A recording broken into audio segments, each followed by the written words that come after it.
কবি নজরুল ইসলামের একটা কথা ছিল কিংবা একটা লেখা এরকম ছিল, আমি জানি চিরজীবন আমাকে কাঁদতে হবে, কারণ আমি যে তোমাকে চেয়েছি।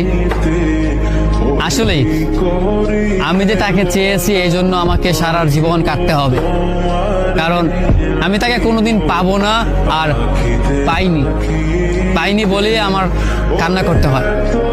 তাকে আমি প্রচন্ড ভালোবাসি বলেই আমার কান্নাটা আসে, তাকে আমি আমার করে পাইনি বলেই আমার কষ্টটা হয়। কবি নজরুল ইসলামের লেখাটা খুব দারুণ ছিল। আসলেই তাকে পাইনি বলে আমাকে সারা জীবন কান্না করতে হবে।